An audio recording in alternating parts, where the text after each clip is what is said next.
Hello, everyone. As Mark Twain admitted, often truth is stranger than fiction because fiction has to stick to the limits of believability, but truth does not. And it's hard not to agree with him. Perhaps what seems incredible today will become commonplace tomorrow, like the annoying Snickers advertisement. But for now, nothing but panic and shuddering is caused by the encounter with the unknown. And it is about such cases that our today's story will be.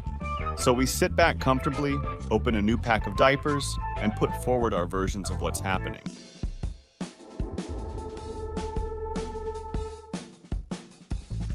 A remarkable event occurred in spring 2015 involving Pastor John Boston from Columbus, Ohio, United States of America. John was driving his car to the airport, but unexpectedly, almost on an empty highway, an oncoming car crossed his path.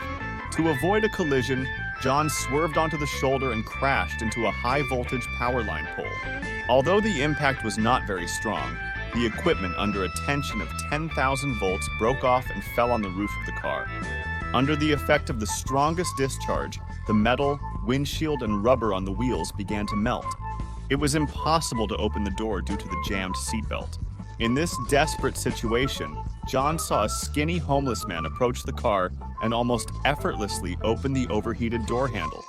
Grabbing John, he pulled him out of the car and dragged him a few dozen meters away. At that moment, the car exploded and caught fire. The stranger introduced himself as Johnny and stated that the fire brigade and police would arrive soon, so he couldn't stay, after which he disappeared. A few months later, John was discharged from the hospital, and the fire brigade veteran admitted that he started to believe in miracles and that angels don't always have white wings. After all, grabbing the handle of a car under a 10,000 volt charge is almost the same as sitting in an electric chair. Maybe Hancock Takus exists? The plot of this video, captured by a surveillance camera, unfolds in a Malaysia hotel. A young, clearly upset employee for some reason lingered in one of the empty rooms and tried to contact someone on her mobile phone. But what happened next is hard to fit into any logical framework or preconceived plan. We observe as the chair standing a meter away and slightly behind the girl suddenly and sharply moved almost a meter, making her jump back in surprise. Slipping, she ends up on the floor, but tries to compose herself, gets up, and heads towards the entrance.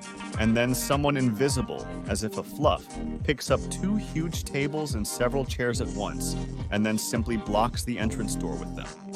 Apparently, this someone firmly decided to spend the rest of the night in the lady's company. Some kind of wild ghost, but cute. In January of 2016, 30-year-old programmer Nick O'Donoghue witnessed an amazing phenomenon. At an altitude of over 9,000 meters, he saw a gigantic humanoid figure from the window porthole, walking on the clouds as if on land.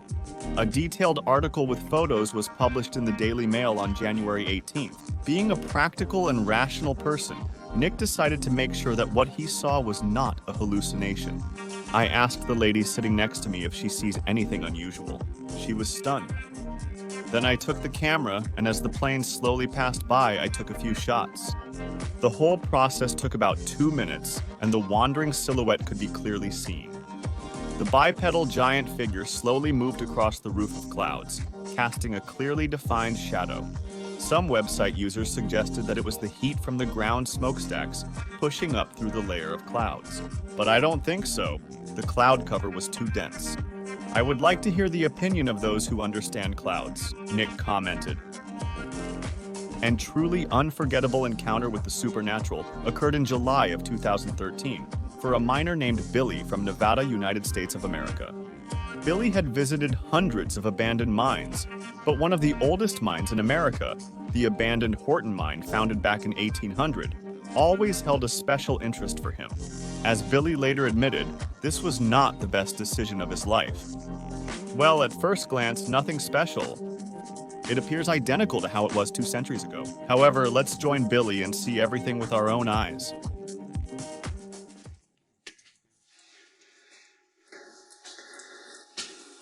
Now this is interesting.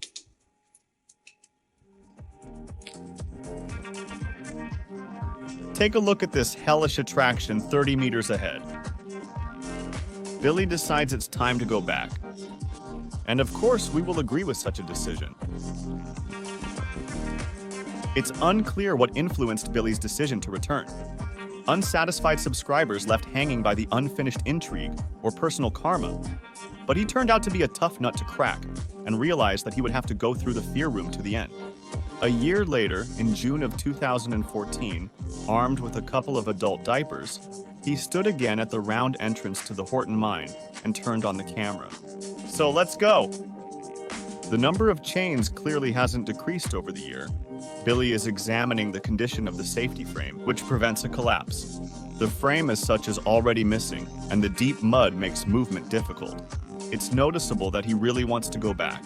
But the decision is made, and this time he manages to get to the extremely flooded point of the tunnel at a depth of 300 meters. A short video tour of the mine and...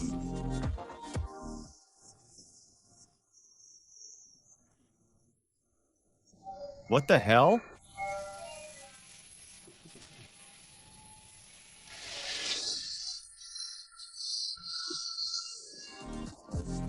Against the sound of falling water, the voices of the watchmen, miners, and the noise of working machines can be clearly heard.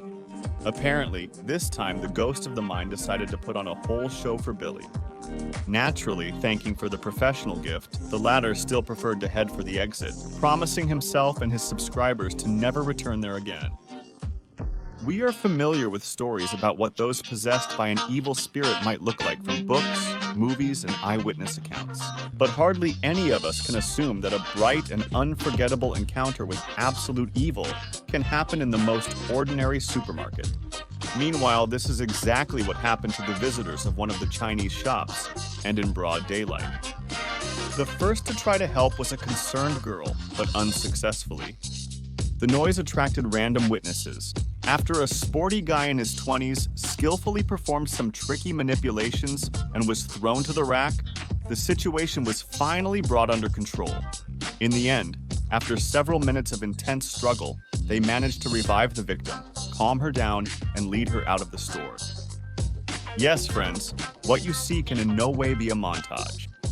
This incredible episode was captured from different angles by several surveillance cameras. Plus, it was confirmed by the British tabloid Daily Mail, known for its passion to debunk fakes. This day will be remembered for a lifetime by the grandmother and grandson from Annapolis, Brazil. If they believe in God and a guardian angel, then this will certainly strengthen their faith. Indeed, what we are about to see can only be described as a miracle. Breaking all the rules of road traffic, the grandmother and her grandson are leisurely crossing the street literally diagonally. Meanwhile, a collision is happening right before their eyes, and both of them are hit by the wheels of the nearest car several times. Pay attention to the severity of the contact, and pay attention to the finale. Here, as they say, comments are superfluous. How is this even possible? If you have any ideas, write them in the comments. This video was uploaded in 2010 by a user named Benny Wado and has garnered over 1,000 comments in total. What sparked such heated debates? From the first seconds, an ordinary training video sets you up for regular work. That's exactly what Bennyway was doing on his channel, but at the 15th second of the first minute, we notice how the door of one of the cabinets in the background silently opens and freezes in that position. The guy doesn't hear this and continues to record the lesson. Probably tired of the monotony of the plot, the ghost decides to remind of itself, and about a minute later the door closes with a noise, finally attracting the blogger's attention.